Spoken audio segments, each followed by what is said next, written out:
A dozen years after near death, Star Trek's future may be stronger than ever.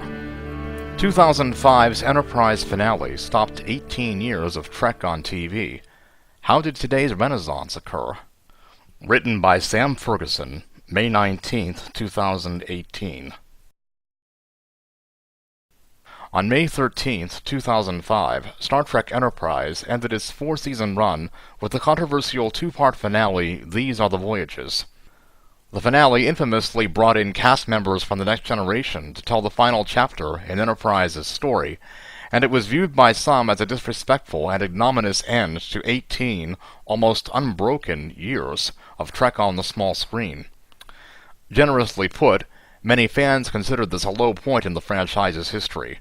With Enterprise, some fans blamed the anemic finale on the series' often uneven writing. Others blamed Rick Berman, who had been Star Trek's nerd-in-chief since Gene Roddenberry's passing in 1991. And still others blamed the rise of darker and more heavily serialized sci-fi fare like Battlestar Galactica, although BSG showrunner Ron Moore first dabbled in this style, largely successfully, in the latter seasons of Deep Space Nine. But no matter who or what was to blame, Trekkies everywhere were suddenly in an odd position, left to wonder if the universe they'd come to know and love for almost 4 decades would make it to its 50th birthday. Star Trek was off the airwaves, with no successor series waiting in the wings for the first time since 1987, and for some salt in the wound, it had even been 3 years since the last TNG cast film, Nemesis, which had been poorly received by most fans and critics. Its predecessor, Insurrection, hadn't fared much better. Was this going to be the end of Trek as we knew it? Hindsight, of course, is visor-level clear. The latest era of Trek films has attracted some of the biggest names in film to the franchise, and the new series, Star Trek Discovery, just debuted to plenty of fanfare despite its unusual viewing situation. With confirmed new films and seasons on the way, the future of Trek seems brighter today than perhaps at any other point in the voyages of the Starship Enterprise, or various other ships boldly going. So, what happened within the last dozen years to right this franchise ship? Let's just say, resolving corporate machinations or creative differences doesn't happen at warp speed. Even at the lows of the Enterprise end, most people assumed that Star Trek was too valuable an intellectual property to disappear forever. But there were concerns at the time over how long the franchise would lie fallow before being revived, not to mention, what could a revival even look like at that point? Back then, Star Trek's future faced complications that had nothing to do with scripts or a writer's room. A month after Enterprise exited the stage, CBS split from the Viacom family it had joined in 1999. As part of the separation, CBS would retain the rights to distribute existing episodic Star Trek material and develop new series, but Paramount, still with Viacom, would have the rights to past and future motion picture projects. That uncertainty only increased with the sputtering flame-out of the TNG cast films and the cancellation of Enterprise.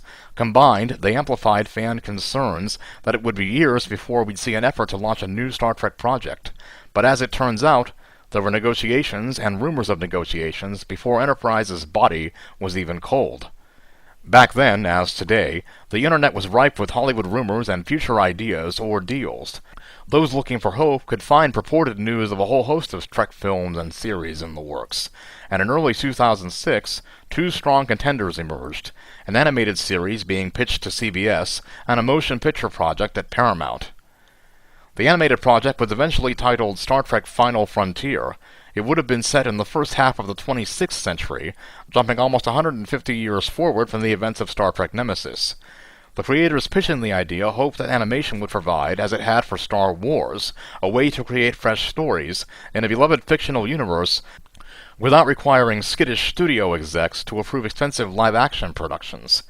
Snippets of character profiles and concept art found their way online, including sketches of 26th century Starfleet uniforms and a boxy but recognizable riff on the USS Enterprise. CBS ultimately expressed an initial interest, according to the series development team, and a pilot script was created. Around the same time, the film project at Paramount started gaining steam when the studio reached out to J.J. Abrams and 2 of his frequent collaborators, Roberto Orci and Alex Kurtzman. All three were working with Paramount on Mission Impossible 3 at the time, and Paramount asked Orci specifically, a known Trekkie, for ideas on reinvigorating the franchise. After multiple rounds of discussions, it was announced in April 2006 that J.J. Abrams would develop, i.e. direct and produce, the 11th Star Trek feature film. Orci and Kurtzman were brought on board as writers, and Damon Lindelof, another frequent Abrams collaborator, would co-produce.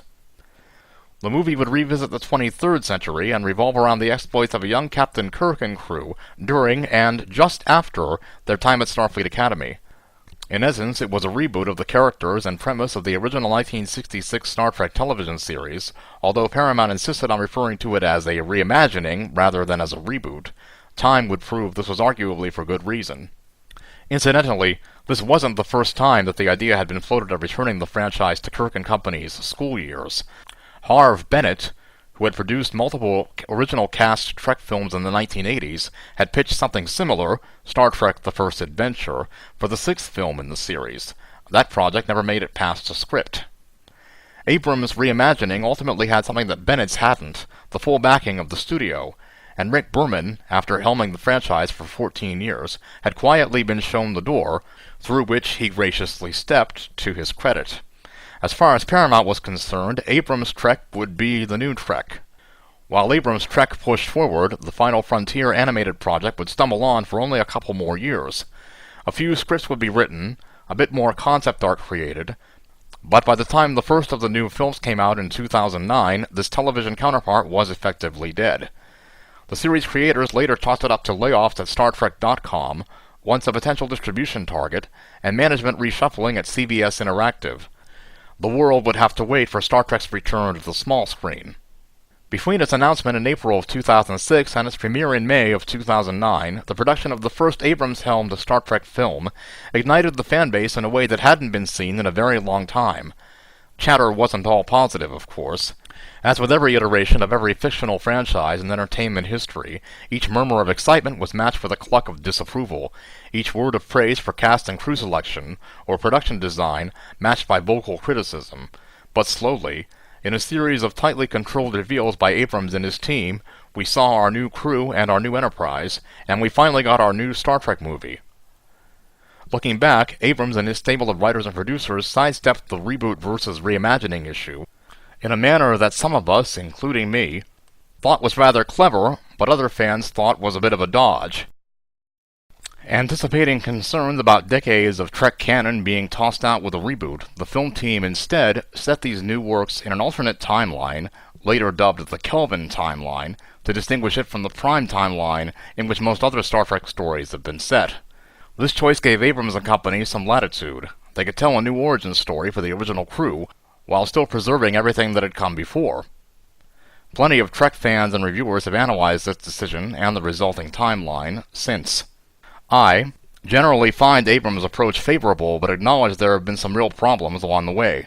In short, 2009's Star Trek was a fun ride, and a serviceable backdrop for getting the band together.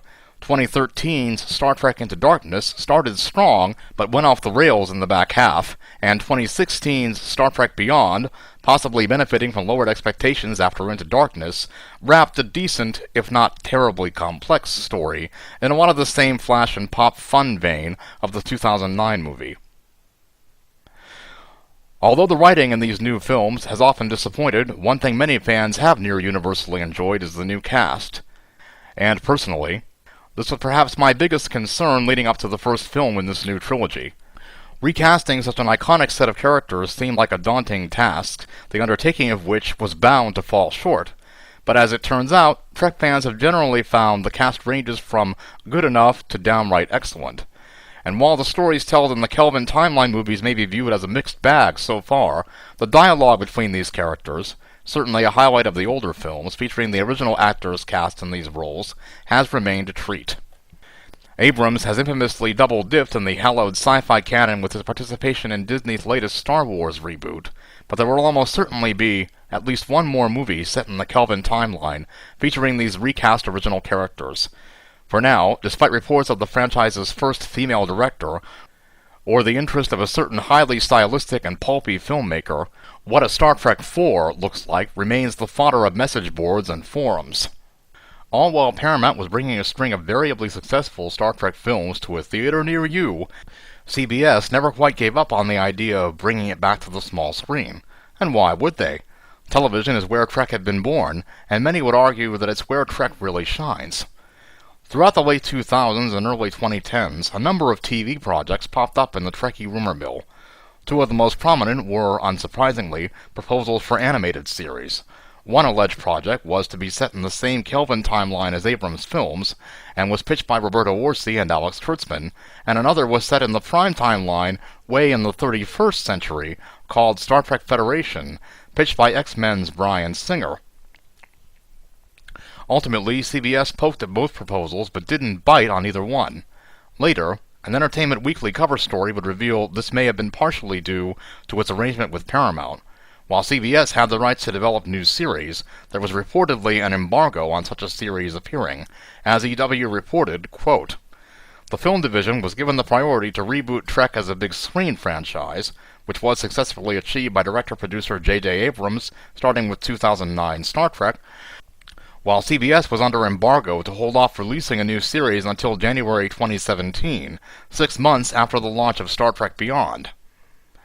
That, of course, didn't stop CBS from doing work behind the scenes. The company, in fact, took a page out of Paramount's playbook from the late 1990s and began developing a new Star Trek series to serve as the flagship for a new CBS network, except that the network, in this case, was an online streaming video platform. In September 2016, it was announced that Bryan Fuller, of Pushing Daisies and Hannibal fame, would be the showrunner for a new live-action Star Trek series that would be a key piece of content, some would say the key piece of content, on the proprietary CBS All-Access streaming platform. CBS CEO Leslie Moonves, our COO Joe Agnello, and I all sort of said, wow, this could be a franchise that really puts All Access on the map. CBS Interactive President Mark Desbois told EW for that Star Trek Discovery cover story mentioned above. It organically grew out of the company wanting to reboot the franchise and having a streaming service that could benefit greatly from having an anchor series. In the end, the deal to create Discovery ended up being a little more complex. Other content distributors, notably Netflix, would heavily subsidize the production of the series in exchange for the rights to distribute it on their own platforms outside of the United States. Within the United States, the series would remain exclusively available on CBS All Access. It's fair to say that most fans agree that that wasn't the way they would have preferred to see the new series distributed. Reactions ranged from reluctant acceptance to all-out boycott. Famed Trek reviewer Timothy Lynch recently told ours in January that he hadn't even seen the new series yet due to this unorthodox arrangement. This narrator included. But production and distribution deals do not the meat of a new Star Trek series make. The events of the new series, Star Trek Discovery, would be nestled into the crowded timeline of the Prime universe a decade or so prior to the events of the original Star Trek series of the 1960s. In addition to Bryan Fuller, a raft of early personnel announcements buoyed fans' expectations for the series. Nicholas Meyer, the director and uncredited writer of the widely revered Wrath of Khan, in addition to holding writing credits on The Voyage Home and directing The Undiscovered Country, was going to serve as a consultant to the writing team. His eventual title would be consulting producer. Even Rod Roddenberry, CEO of Roddenberry Entertainment and son of the Great Bird himself, was getting an EP credit. Eventually, Fuller's involvement came to an end. Some said production on Discovery was moving too slowly for him, and he had other projects he wanted to pursue, such as Starz' adaptation of American Gods, and some said that he had moved too slowly for CBS and had been too distracted by those other projects. Either way, Fuller was out, but many of his ideas for Discovery's first season would stay and ultimately make it to the small screen. As with the Abramsverse, Discovery's first season has been analyzed in depth again and again by Trek fans and followers everywhere, including ours Annalee Newitz, whose reviews I'd encourage you to check out. Suffice it to say that the show didn't please all the people all the time, but it definitely pleased some of the people some of the time. This debut season was dominated by a gritty war story, a couple of plot twists, a jaunt through the mirror universe, and, possibly the series' greatest achievement, a diverse ensemble cast that brought to life some of the most complex, deepest characters in Star Trek's history. And most importantly, by CBS's reckoning at least, the show was successful enough to warrant a second season. No Star Trek Enterprise redux for now. In 2018, we're 45 years away from first contact with the Vulcans, and 217 years away from the start of NCC 1701's historic 5-year deep space mission. But in this moment, not only has Star Trek avoided cultural obsolescence, it's as relevant as ever. What does that mean for the next 5, even 10 years?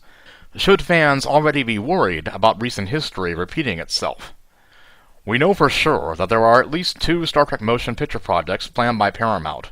Just this month at CinemaCon, Paramount CEO Jim Giannopoulos announced that multiple movies were coming, and he later clarified that there were at least 2 in the works. Details are still unfolding, but it's all but certain that we'll see one more Kelvin timeline film featuring that cast. The other project is likely to be built around the internet's favorite story idea, the one pitched by none other than Quentin Tarantino, and currently reported to be in development as a script by the Revenant's Mark L. Smith. Beyond those details, we really don't know anything about what either film will have to say. The last Kelvin timeline film, Star Trek Beyond, left our crew on the bridge of that timeline's version of NCC 1701A. The 4th installment is likely to star the same main cast, minus Anton Yelchin. J.J. Abrams has said that they will not recast Chekhov in the wake of Yeltsin's tragic accidental death in 2016, and Variety recently reported S.J. Clarkson is attached as a director. Clarkson is known for directing episodes of Dexter, Orange is the New Black, and Jessica Jones, and she would become the first woman to direct a Star Trek feature film. Story possibilities are endless, but the consensus in the fan community is that the hints dropped by Abrams and others last year about Chris Hemsworth's return as George Kirk are to be believed. There's some speculation that the movie may center around Captain Kirk interacting with his deceased father through yet another time travel event, possibly even tying up the Kelvin timeline by stopping his death, thus making a 4-film, self-contained storyline. What Tarantino's story idea might have been is anyone's guess. I personally doubt it would be what most people think of when they imagine a Tarantino story. I'd be surprised if we see our first R-rated Trek feature, for example. Tarantino was on record as being a big fan of episodes like The City on the Edge of Forever and Yesterday's Enterprise, for whatever that tells us. Isn't everyone a fan of those episodes? Rumors so far suggest that it may feature an entirely different setting, i.e. not an Enterprise, or any other surrounding planets with which we're familiar, may not even center on Starfleet characters, and may exist in its own timeline. I obviously can't speak for all Trekkies, but regardless of when or where these 2 new movies are set, or when they're released, I would like to see some real deep space exploration storylines. But as with the 4th Kelvin timeline movie, which the press is already calling Star Trek 4, much to my annoyance as someone who was alive in 1986 when the real Star Trek 4 came out, there's nothing official, and it's all just guessing. In fact, merely attempting to ascertain when we might see either of these new films is just as tricky. Right now, we know slightly more about Star Trek 4, and Tarantino is looking ahead to his own project, Once Upon a Time in Hollywood. The latter may or may not impact the timeline of a Tarantino-penned film, depending on his level of involvement beyond the initial story stage. But the prevailing fan wisdom is that we'll see the 4th Kelvin timeline movie first, possibly as early as 2019, but conservative guesstimates assume it won't see a release until early 2020, with Tarantino Trek to follow sometime later. Meanwhile, Discovery is moving ahead under full impulse power. CBS renewed the show for a 2nd season before its first had wrapped, scripts have already been written, and production began earlier this month. There's no premiere date set yet, and producer Alex Kurtzman has said that we may not see the 2nd season until the first half of 2019. Even if there's a wait, we fans can rest assured knowing a little more about what the 2nd season of Discovery has in store for us than we do with the 4th Kelvin film. That surprise cameo at the end of the season finale is likely to stick around for at least a couple of episodes. We have new casting announcements for the 2nd season, including Hell on Wheels' Anson Mount as the captain of said cameo, among others. A production teaser released this week showed tantalizing shots of new uniforms and sets. Showrunners have stated that the 2nd season will not feature war as a backdrop, and that episodes may feel like more familiar Trek territory than the stories told in the 1st season. So as is my hope with the new movies, I would like the 2nd season to feature more exploration and more real science fiction stories. I enjoy a wartime story arc as much as the next Trekkie, but eventually you have to get back to boldly going and all that. And if a second season of Discovery and 2 more movies at Paramount weren't enough to whet your Trek appetite, the future of the franchise had potential major updates just this week. Wrath of Khan director Nick Meyer stated during an event at UC Irvine on May 16th that he was working on a trilogy of movies for CBS All Access, although forward momentum was on hold while CBS and Paramount work out their legal situation. I think I speak for Trekkies everywhere when I beg the 2 companies to work out their differences so those films see the light of day. For now, though, we at least have those confirmed filmed and another season of Discovery. Though those latest Trek projects have clearly grown into distinct entities, a recasted, high-budget journey into early Trek characters, versus a small, choose-your-own screen affair with new everything and a distinctly post-Roddenberry vision, there is a common theme between them early on. Neither J.J. Abrams' films nor Discovery are the same sort of Star Trek with which most of us grew up. When these new Trek iterations fire on all thrusters, which I would maintain that they both do successfully more often than not, they still have enough of the spirit of Trek to be recognizable, or at least that's how I feel when I watch them. But the Kelvin films are essentially all the way to one end of the action-adventure spectrum, and Discovery is more brooding and character-driven than anything we've seen outside some of the best episodes of Deep Space Nine. I find both enjoyable, as do a lot of fans, but even if these aren't a viewer's ideal cup of tea, they're each absolutely fresh takes on the franchise. Some fans don't recognize the lines of the Trek they love in these two stories, and that's okay, possibly even good. Star Trek has a rich and long history that spans 13 motion pictures, 500-plus hours of television, and countless novels, graphic novels, and games. While some people can enjoy all of that equally, most are going to have their favorites, and that's the beauty of being a Trekkie. The expansive array of stories and characters and tones and themes lets you gravitate toward whatever you love best.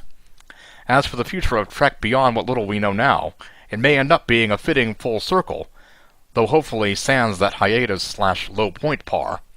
This past January, Variety reported CBS and Paramount are in talks to rejoin forces as part of a possible CBS and Viacom, Paramount's parent company, merger.